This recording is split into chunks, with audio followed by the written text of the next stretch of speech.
I want to talk about this really quickly, and I want to spend 10 to 15 minutes on this. And I want to talk about accidental landlords who can't sell homes. Accidental landlords that can't sell homes. All right. So basically, there was this video that dropped because I've been watching it, and obviously we're gonna talk about it in Real Estate Club and Block Club inside of the Patreon. And the next Patreon after this one that we do the content creation stream. So make sure y'all tap into the Patreon. Link is in the description as well as pinned to the top of the chat. I wanted to talk about this. And so basically there are people that are becoming landlords that never intended on becoming landlords. And it's because they can't sell their home. Now, one of the reasons that people are saying that they can't sell their homes is because they are saying that they're priced too high. And I agree. So what happens is, young Sav, 16, what happens is this. People put their homes on the market. They can't move them because a lot of times they're overpriced and they want to get a certain amount for them. And so instead of selling the home, what happened is they become an accidental landlord. So they don't move, but they maybe have to move for another job. They got to move because they want to go to a different city. Maybe they want to get a different lifestyle. Maybe they don't feel like they can afford the home anymore and they want to downsize. And so because they can't sell the home, what they then do is that they start to actually lease it out to other people that are looking to come up. And so there's a massive demand for rentals. I am able to predict this stuff. I can see this stuff 10 years out. I've been saying this for a long time. Y'all that have been on this platform and the people that's inside of the Patreon, you know why I've been on the grind and the hunt and continuing to buy property and building the property and so on and so forth. Especially for a person like me that owns homes mortgage free and I don't have to, I don't have to do anything as far as sending any money over to the mortgage company. The rental market is on fire. It is on fire. It's on fire from people that don't want to. It's some people, I'm going to be honest with y'all, it's some people that's not interested in owning a home, and justifiably so. There's some people that are interested in not owning a home. It is a huge responsibility, massive responsibility, especially for a home that is not just newly built. You got maintenance, stuff breaks. You got higher water bills, property taxes. Some of y'all live in HOAs, all of this stuff. People don't truly understand the true cost of quote unquote buying a home. Home maintenance is very expensive. I just have one of my properties, one of my oldest properties. I just put a roof on it. The roof cost me $20,000. The siding is costing me $31,000, right? It's very, very, very expensive. Very expensive. It was $20,000 for the roof, and it's $30,000 for new siding, and then I got stone going on it and all of this stuff, right? That's just the outside. I thought I was gonna have to do new windows. The windows is in phenomenal shape, and it is what it is. So, it's very expensive. It's very expensive. Those of y'all that's been following my vlog, I had allocated $100,000 just to do, upgrade all of the things in the property and all of that stuff. It's so expensive. It's very expensive to own a house. So anyways, these people are becoming accidental landlords. And this is what CNBC was having a conversation about the other day. I thought it would be a good conversation to have. Harder to sell a home with persistent high prices, high mortgage rates, economic concerns weighing on the consumer. So sellers are trying a new tactic that could have a big impact on some investors. Diana Olick has the details in today's Property Play. Hi, Diana. Hey, Morgan. Yeah, frustrated sellers reluctant to lower their prices anymore are instead putting their homes up for rent, so-called accidental landlords. And there are so many now, they're actually starting to affect rental supply and the big institutional landlords. The largest investors owning more than 50,000 homes are highly concentrated geographically. Invitation Homes, American Homes for Rent, and Progress Residential each hold over a third of their assets in just 6 U.S. housing markets, according to Parcel Labs. These markets have seen rental inventory growth of well over 20% in the past year, much of it from former owner occupants, like Garrett Johnson, who bought a home in Dallas 2 years ago but was recently transferred to Houston. He tried in March and April to sell his home, dropped the price a few times, but crickets. So he decided to rent it and immediately got several offers. I expect to hold it until the market recovers, whenever that is. I don't expect for it to recover super soon. So, the expectation is that it'll be several years. People that rent homes or people that rent out their homes, or let me revise that. People that look at the home that they live in as an investment, you are making a huge mistake. And I preached this for years. I still stand on it. I believe that the true cost of owning a home that you live in, right? If you are getting a place that you live in, you need to look at it as a place for shelter. Do not look at it as an investment. If you are getting a place to live in, you are the one that is living in it. Look at it as a place of shelter. Do not look at it as an investment. You will make the biggest mistake of your life looking at it from that lens, because a lot of times you'll make decisions that you wouldn't normally make if you're making an investment decision. When we are investors, we make objective decisions, right? Business owners, investors, we make investment decisions. That means that we are objective. That means that we don't look at it. We only go based off of the numbers, the data, the statistics, and the probability. We're able to calculate the true cost of owning a home. Most people will say, well, my mortgage is only this. You're not taking into consideration maintenance.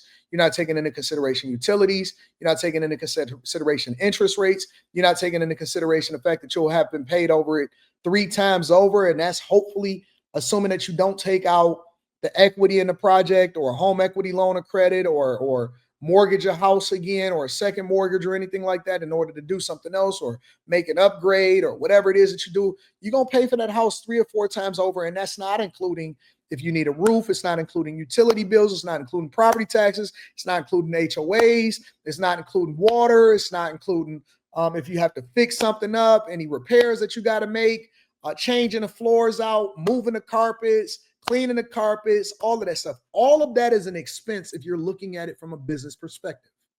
All of it is an expense if you're looking at it as a business perspective. Lawn care, you're right, Marcus Anderson, 100%. It's all a real business expense, all of it. But we don't take that into consideration and the true cost of it. Some people prefer to have shelter that is maintenance free, meaning that if anything breaks, all I got to do is, hey, I'm calling somebody, y'all take care of that. That's not my problem. Some people would prefer to live like that. Some people prefer to have their investment money in the market. They get a better return on their money than if they are pouring it into this big old house that's basically making them house poor, and it kills their lifestyle, right? So it depends. There's so many factors that go into it, but a lot of people only look at it based off of how we was programmed to look at it in order to sell more homes because the banks needed to send out more money and they needed more deposits. So if you're going to look at something, you got to look at it in its totality. You can't look at it from the lens that make you feel better about your purchase. It's almost like a person that buys and go on and get a car, right? And they got to go and finance a car. They got to get a car to, whatever the interest rate is. And then you talk to them, you say, hey, you know what? That's killing your finances. Well, I got to have a car to get back and forth. I might as well get a new one. I got to do this. And so they're looking to justify the decision instead of, well, when I pull up this and that, so on and so forth, whatever, blah, blah, blah. I don't want to deal with anything that's breaking down on the side of the road. People are going to justify the decision because that's what they want to do. People are going to justify the decision because that's what they want to do. When you ask somebody why they blew their money on this or whatever, well, if I didn't spend it on that, then I would have tricked it off over here, or man, at least I did something to make me feel good. People will justify the decision. You can't do that if you are a business person. If you're making a business decision, it's all black and white. It's all in the numbers. It's all in the profitability versus the revenue. The revenue is what you bring in. The profitability is what you take in or what you keep after all of your expenses is calculated. I am a very black and white person when it comes to business. I look at the numbers. It has to match the investment. The return on investment have to make sense. Otherwise, I can put my money in something else that makes more sense long term. I can put it in a market. But people will justify it. People will justify it when it doesn't make sense. You can put your money in something else that's more conducive. I know people that live in apartments that, matter of fact, I'll do you one better. Some of y'all remember the nursing live stream that I did years ago on a Patreon. It's still up. It's still up. The years ago on a Patreon. And for a couple of them, which I told y'all that I ran into one of my nursing Patreon members that was one of the original Patreon members, one of the original 50 that joined the seat at the table, one of the original 50 seat at the table. And he was like, Anton, I'm killing it, bro. I'm running up a bag. Do you know that technically he's homeless? He's a travel nurse. He realized when we were talking, he said he never, ever went to his house in Miami. He had a home that he was just paying for in Miami. It was really just a storage facility because he was always on the road. He was always on the road. I said, man, why is you still paying for that? Because he was asking me if he should keep his crib or if he should renew the lease or whatever like that. It was like he was leasing it out. I said, man, why are you still paying for that? I mean, you know, I got to have some place. I said, what do you mean? Aren't you only there for what, two or 3 days out of the month? Yeah. Crash at your mom's house, throw your stuff in her garage, whatever you keep, sell off the rest of it and put all of that money that you got in there, put it into the market or put it into this other investment. He said that investment is paying off like crazy. Paying off like crazy. We kicked it in the airport for about 15 minutes.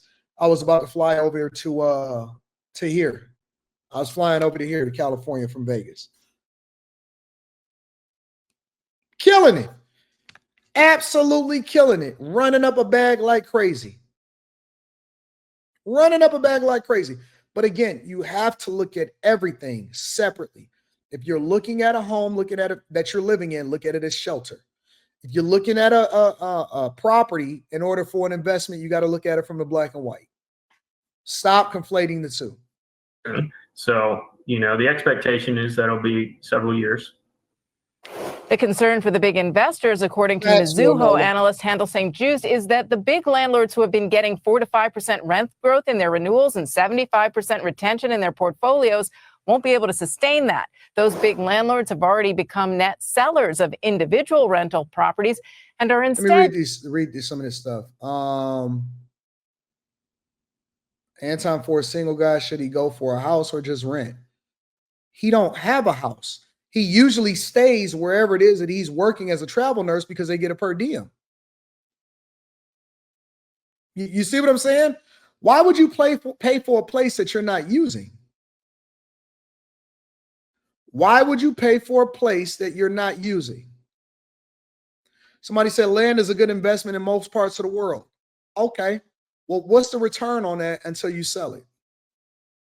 Because if you're just buying land and if you're just sitting on it, then that either means that you must be speculating. So you're waiting for the price to get to a certain amount so that you can ultimately sell it. So you got to have a plan. You got to have a plan. All right.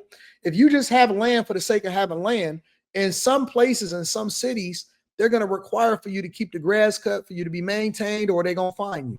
So that's an expense. They're going to require for you to pay the property taxes on it every year. That's another expense.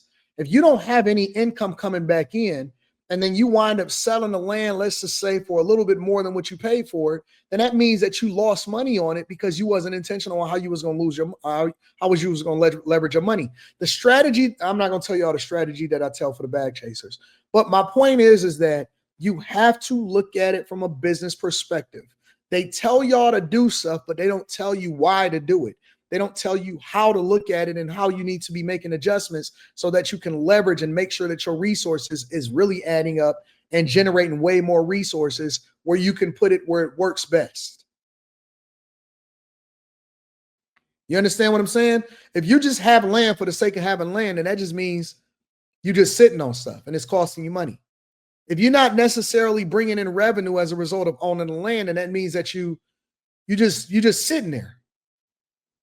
If you have the capacity to be able to hold on to it for a longer period of time because you're speculating that the land is ultimately going to bring you in a whole lot more money, then that's when you start to look at it as an investment. If you plan on building on the land, and that's when you look at it as an investment, right? If you're not generating any revenue, but it's all expenses going out, what you doing? What are you doing? Turning more. This is one of the reasons why we used to do coaching calls, because I needed to teach people how to think and look at things from a business perspective. The build for rent communities. Now, this is just one of the stories in our Property Play newsletter out this morning. If you haven't already signed up, do that on cnbc.com/property play or on that handy dandy QR code. It comes to you every Tuesday morning. Morgan? Yes, it is worth the read. Congratulations on Property Play, by the way, because I don't think I've gotten to say that to you.